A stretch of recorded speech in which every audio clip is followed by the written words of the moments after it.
नमस्कार. आज बनवणार आहोत फॉक्सटेल मिलेट म्हणजेच राळ्याचा उपमा. जर तुम्हाला वाटत असेल की मिलेट्स बनवणं कठीण आहे किंवा ते चवीला चांगले लागत नाहीत, तर हा व्हिडिओ पाहिल्यानंतर तुमचा विचार नक्की बदलेल. हा उपमा इतका टेस्टी होतो की तुम्ही रवा विसरून जाल. मी तुम्हाला फॉक्सटेल मिलेट बनवण्याची एकदम योग्य पद्धत सांगणार आहे. आपण बऱ्याचदा मिलेट्स खातो, पण ते शरीराला पूर्णपणे मानवण्यासाठी एक छोटी पण महत्त्वाची ट्रिक करणं गरजेचं आहे. इथे मी 1 कप राळा घेतलाय. तुम्ही घरची कोणतीही वाटी मोजायला घेऊ शकता.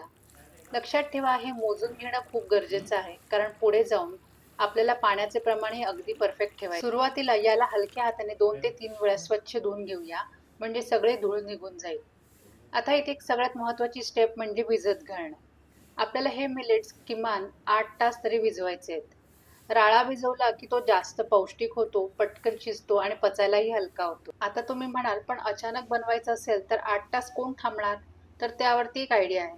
जेव्हा सवड असेल तेव्हा मिलेट्स आधीच भिजवून ठेवा आणि नंतर सावलीत छान वाळवून साठवून ठेवा. मग काय, कधीही प्रवासावरनं उशिरा आलात किंवा गडबड असेल, तर हे वाळवलेले मिलेट्स फक्त 15 ते 20 मिनिटं पुन्हा पाण्यात टाका.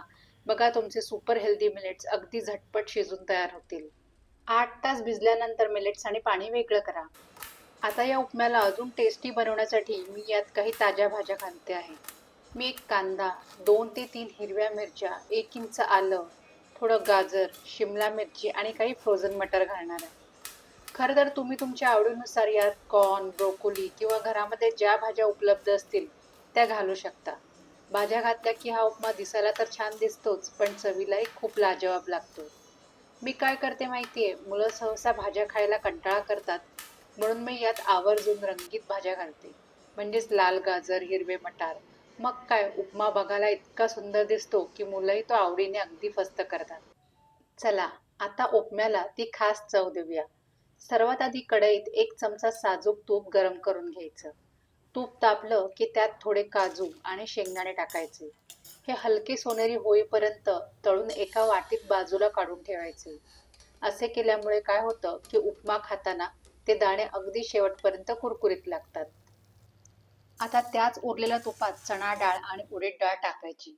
डाळीचा रंग थोडा सोनेरी झाला आणि खमंग वास सुटला की मग त्यात मोहरी, जिरं आणि सोबतीला आलं मिरचीचं मिश्रण आणि कढीपत्त्याची कडकडीत फोडणी द्यायची. फोडणीचा हा तडतडणारा आवाज ऐकला की भूक अजूनच वाढते, नाही का? यानंतर आपण जो कांदा चिरला होता तो यात टाकायचा.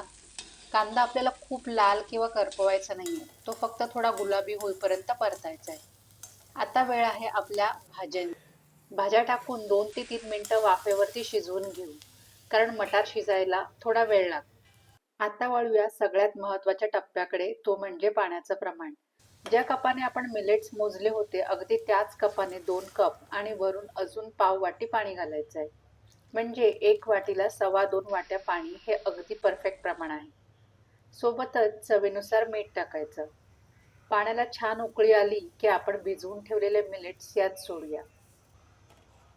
आता गॅस अगदी मंद करायचा आणि 10 ते 15 मिनिटं याला आरामात शिजू द्यायचं. घड्याळ लावून 15 मिनिटांनी झाकण काढल्यावर चमच्याने मधोमध चेक करून बघायचं. पाणी सुकलं असेल तर समजा आपला उपमा तयार आहे. पण थांबा, लगेच वाढू नका. गॅस बंद करून 5 ते 7 मिनिटं तसंच झाकून ठेवा. याला आपण रेस्टिंग पिरियड किंवा दम म्हणतो. यामुळे मिलेट अगदी शेवटपर्यंत व्यवस्थित फुलतात. आणि आता शेवटचा टच. वरून थोडासा लिंबाचा रस, हिरवीगार कोथिंबीर, ओलं खोबरं आणि आपण सुरुवातीला तळून ठेवलेले ते कुरकुरीत काजू शेंगदाणे टाकायचे.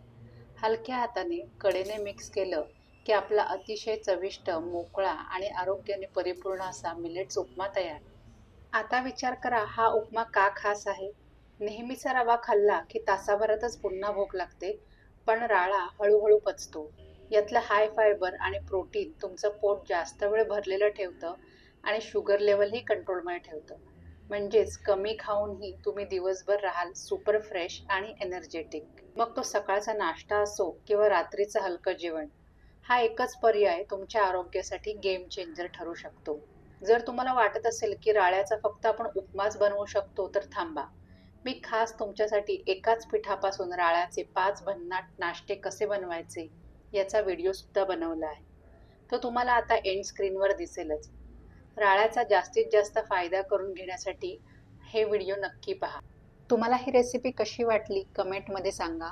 आवडली असेल तर लाईक करा आणि चॅनलला सबस्क्राईब करा. धन्यवाद.